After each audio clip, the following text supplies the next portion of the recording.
வேதாகம் வாசிப்பு சங்கீதம் 7வது அதிகாரம் 1வது வசனத்திலிருந்து 17வது வசனம் வரை. என் தேவனாகிய கர்த்தாவே, உம்மை நம்பியிருக்கிறேன். என்னை துன்பப்படுத்துகிறவர்கள் எல்லாருக்கும் என்னை விலக்கி இரட்சியும். சத்துரு சிங்கம் போல் என் ஆத்துமாவை பிடித்து கொண்டு போய் விடுவிக்கிறவன் இல்லாமையால் அதை பீறாதபடிக்கு என்னை தப்புவியும்.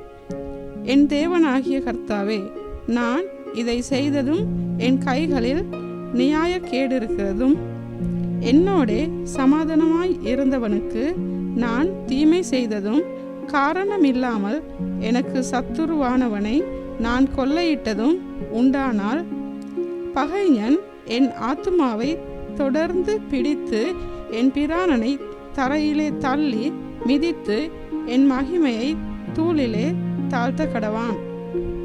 கர்த்தாவே, நீர் உம்முடைய கோபத்தில் எழுந்திருந்து என் சத்துருக்களுடைய மூர்க்கங்களின் நிமித்தம் உம்மை உயர்த்தி எனக்காக விழுத்து கொள்ளும். நியாய தீர்ப்பை நியமித்திருக்கிறீரே. ஜனக்கூட்டம் உம்மை சூழ்ந்து கொள்ளும். அவர்களுக்காக திரும்பவும் உன்னிடத்திற்கு எழுந்தருளும். கர்த்தர் ஜனங்களுக்கு நியாயம் செய்வார். கர்த்தாவே, என் நீதியின் படியும் என்னிலுள்ள உண்மையின் படியும் எனக்கு நியாயம் செய்யும். துன்மார்க்கனுடைய பொல்லாங்கை ஒழிய பண்ணும்.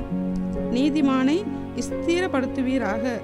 நீதி உள்ளவராய் இருக்கிற தேவரீர் இருதயங்களையும் உள்ளிருந்த துன்மார்க்கருடைய பொல்லாங்கை ஒழிய பண்ணும்.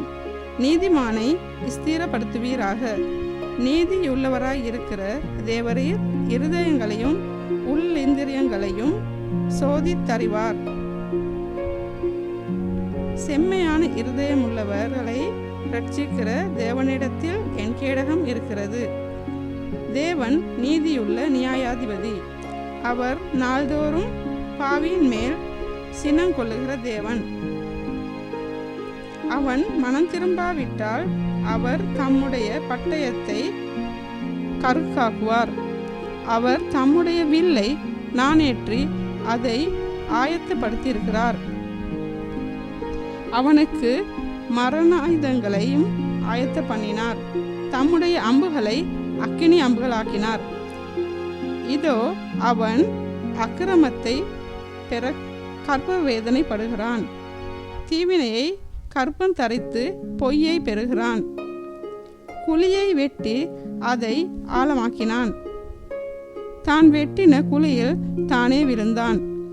அவன் தீவினை அவன் சிரசின் மேல் திரும்பும். அவன் கொடுமை அவன் உச்சந்தலையின் மேல் இறங்கும். நான் கர்த்தரை அவருடைய நீதியின்படி துதித்து உன்னதமான கர்த்தருடைய நாமத்தை கீர்த்தனம் பண்ணுவேன். ஆமேன். வேதாகம் வாசிப்பு சங்கீதம் 8வது அதிகாரம் 1வது வசனத்திலிருந்து 9ஆம் வசனம் வரை. எங்கள் ஆண்டவராகிய கர்த்தாவே, உம்முடைய நாமம் பூமி எங்கும் எவ்வளவு மேன்மையுள்ளதாய் இருக்கிறது.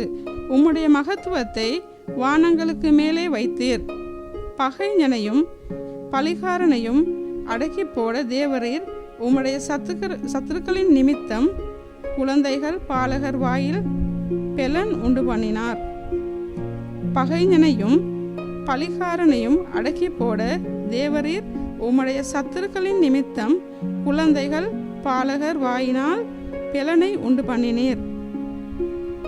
உமது விரல்களின் கிரியைகளாகிய உம்முடைய வானங்களையும் நீர் ஸ்தாபித்த சந்திரனையும் நட்சத்திரங்களையும் நான் பார்க்கும்போது, மனுஷனை நீர் நினைக்கிறதற்கும் மனுஷனை நீர் விசாரிக்கிறதற்கும் அவன் எம்மாத்திரம் என்கிறேன்.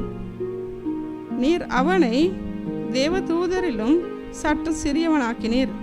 மகிமையினாலும் கனத்தினாலும் அவனை முடிசூட்டினீர். உம்முடைய கரத்தின் கிரிகைகளின் மேல் நீர் அவனுக்கு ஆளுகை தந்து சகலத்தையும் அவனுடைய பாதங்களுக்கு கீழ்ப்படுத்தினீர். ஆடு மாடுகள் எல்லாவற்றையும் காட்டு மிருகங்களையும் சஞ்சரிக்கிறவைகளையும் அவனுடைய பாதங்களுக்கு கீழ்ப்படுத்தினீர். ஆகாயத்து பறவைகளையும் சமுத்திரத்து மச்சங்களையும் கடல்களில் சஞ்சரிக்கிறவைகளையும் அவனுடைய பாதங்களுக்கு கீழ்ப்படுத்தினீர். எங்கள் ஆண்டவராகிய கர்த்தாவே, உம்முடைய நாமம் பூமி எங்கும் எவ்வளவு மேன்மையுள்ளதாய் இருக்கிறது.